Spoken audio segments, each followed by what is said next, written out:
Bismillahirrahmanirrahim. Assalamualaikum warahmatullahi wabarakatuh. Perkenalkan, nama saya Naufal Abdul Basit. Oke, di sini saya akan membuat video tentang penjelasan dari tugas kuliah 2 kemarin, mata kuliah Matematika Diskrit kelas K01. Sebelumnya, NPM saya 22700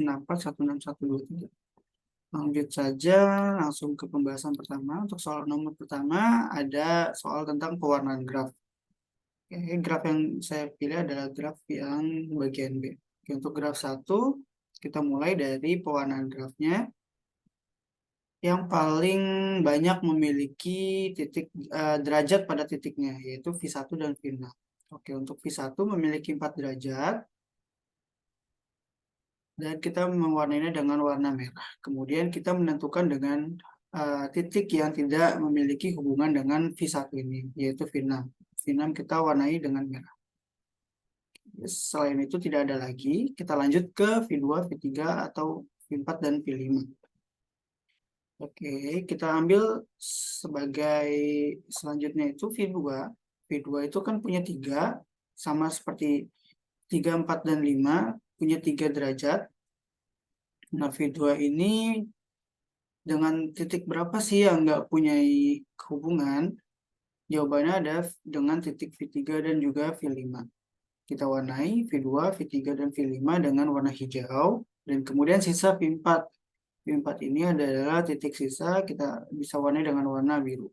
Jadi datanya merah, warna merah untuk V1 dan V6, hijau untuk V2, V3, dan V5. Dan juga yang terakhir ada warna biru untuk V4. Kemudian untuk graf selanjutnya ada sama 6 titik, V1 sampai dengan V6. Untuk titik yang memiliki derajat paling banyak ada di V1 dan V2, memiliki 4 derajat masing-masingnya.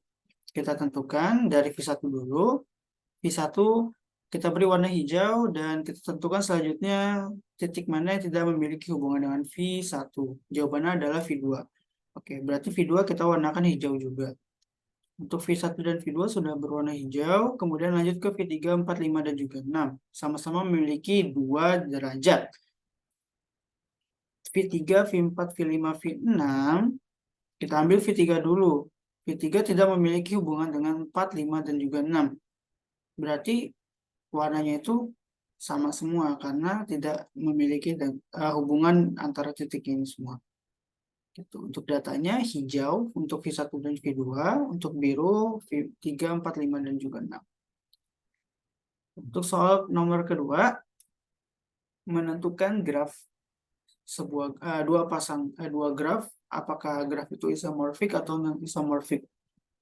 Oke, untuk cara menentukan dari graf yang pertama, saya memakai cara melihat dari data hubungan antar derajatnya. Kita lihat dari A ke A. A ke A ini disebut sebagai loop. Kita tulis sebagai 0. Untuk A ke B memiliki hubungan. Kita tulis sebagai 1. A ke C tidak punya. Kita tulis 0. A ke D tidak punya. Kita tulis 0. A ke E itu dia punya. Kita tulis 1. A ke F dia punya. Kita tulis 1. A ke G dia tidak punya. A ke H dia tidak punya. A ke I tidak punya. A ke J itu dia juga tidak punya. Untuk titik-titik derajat lainnya, sama halnya kita isi seperti cara yang tadi. Untuk yang kedua juga sama, kita ambil contohnya, A ke A itu sebagai loop, kita tulis sebagai 0. A ke B itu ada hubungan, kita tulis 1. A ke C tidak ada, kita tulis 0. A ke D tidak ada, kita tulis 0. A ke E itu enggak ada, kita tulis 0. A ke F ada, A ke G enggak ada, kita tulis 0. A ke H dia punya, kita tulis 1. A ke I dia nggak punya, A ke J dia nggak punya. Nah, datanya itu kita bikin selengkap mungkin antar titik-titiknya sampai seperti ini, sampai komplit. Nah, pertanyaannya apakah graf ini isomorfik atau tidak? Kita bisa lihat pada data yang di atas dan di bawah ini. Kita samakan apakah ada kesamaan atau ketidaksamaan di dalam ini. Nah, karena dari hasil dua data ini ditemukan adanya ketidaksamaan, sebagai contoh, hanya ini dia 1 memiliki hubungan, di sini hanya 0 tidak memiliki hubungan. Nah, karena ada ketidaksamaan itu, graf ini dinyatakan sebagai graf yang non-isomorfik atau tidak isomorfik. Karena ditemukannya sebuah ketidaksamaan pada kedua graf yang pada derajat kedua graf itu. Jadi dia ada ketidakseirasan gitu. Jadi dinyatakan non-isomorfik. Untuk soal nomor 3, membuat sebuah tabel kebenaran dengan 4 buah angka 1 dan menentukan fungsi boolean dalam bentuk SOP dan juga POS dari tabel kebenaran tersebut. Oke, kita punya tabel kebenaran X, Y, Z, kita isi masing-masing 1110000, E-nya 1100, 1100, Z-nya 101010, kemudian X komplement itu merupakan lawan dari X, kita balik, Y komplement juga, Z komplement juga kita balik dari Z, kemudian X Y komplement kita dapat datanya 0,0001100. Untuk X komplement Y komplement Z kita dapat 0,00010. Untuk YZ komplement kita dapat 0,1000010. Oke. Untuk fungsi fx-nya di sini kita dapat data sebagai berikut: 01001110, dapat 4 buah angka 1. Nah, untuk yang angka 1 di sini itu adalah min term.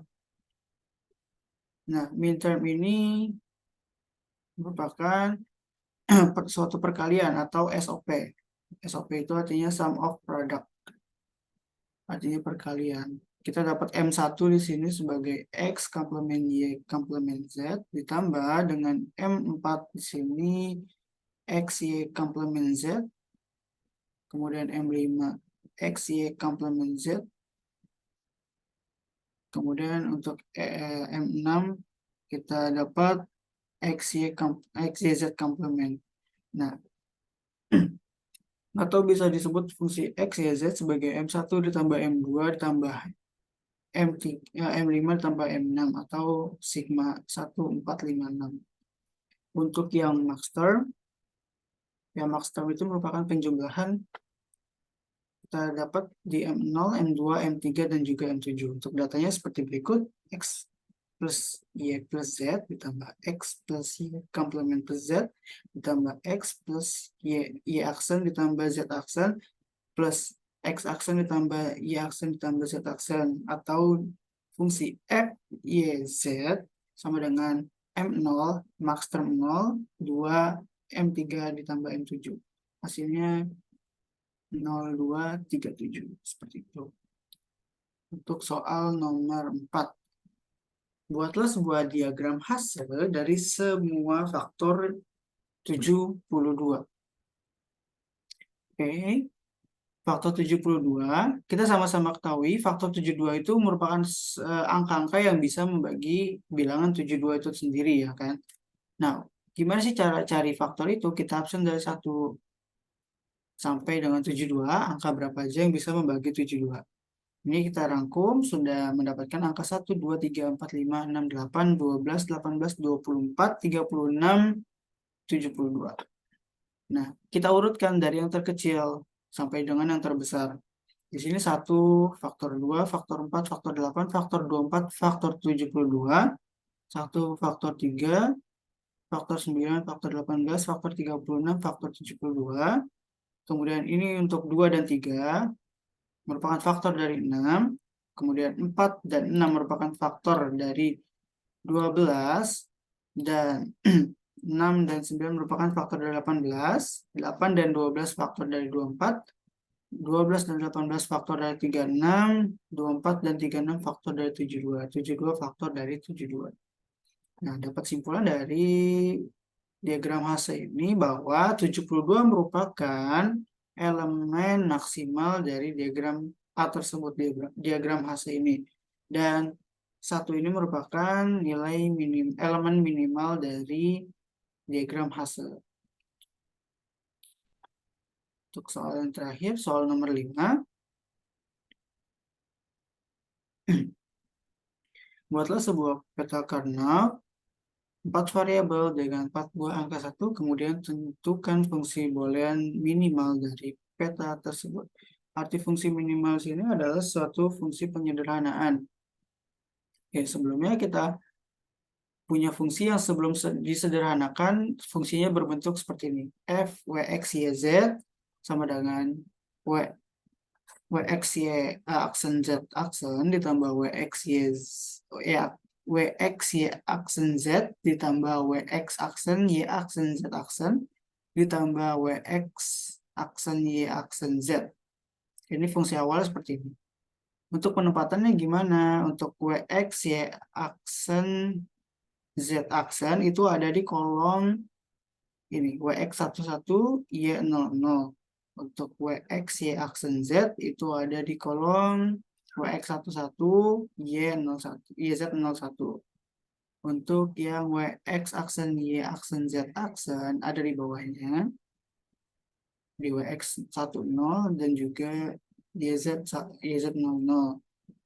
Untuk yang terakhir ini ada WX aksen Y aksen Z, ada di kolom WX10, YZ01. Nah, cara penyederhanaannya itu bagaimana? Kita buktikan secara aljabar. Dari fungsi ini, kita ambil di WX, Y aksen Z aksen, ditambah WX aksen Y aksen Z aksen. Ini kita jabarkan, W dengan W, X dengan X, Y dengan Y, Y dengan Y, Z dengan Z. Untuk W-nya ini W dengan W biasa dengan W biasa itu tidak menimbulkan penyederhanaan. Kemudian X bertemu dengan X aksen itu menimbulkan suatu penyederhanaan. Kita dalam kurungkan ini. Kemudian ditambah Y aksen dengan Y aksen itu tidak menimbulkan penyederhanaan. Dan Z aksen dengan Z itu menimbulkan penyederhanaan. Nah, yang dimaksud penyederhanaan apa? Kita bisa anggap yang menimbulkan penyederhanaan itu sebagai anggota yang dihilangkan. Jadi sisanya WY aksen. Seperti itu. Untuk penyederhanaannya mungkin itu. Oke, untuk soalnya sudah selesai semua. Mungkin ini saja penjelasan dari saya yang bisa saya sampaikan dan bisa saya jelaskan menurut materi yang saya pahami. Untuk bila ada kesalahan, mohon dimaafkan. Dan bila ada kekurangan, mohon dikoreksinya. Kurang lebihnya mohon maaf. Wassalamualaikum warahmatullahi wabarakatuh.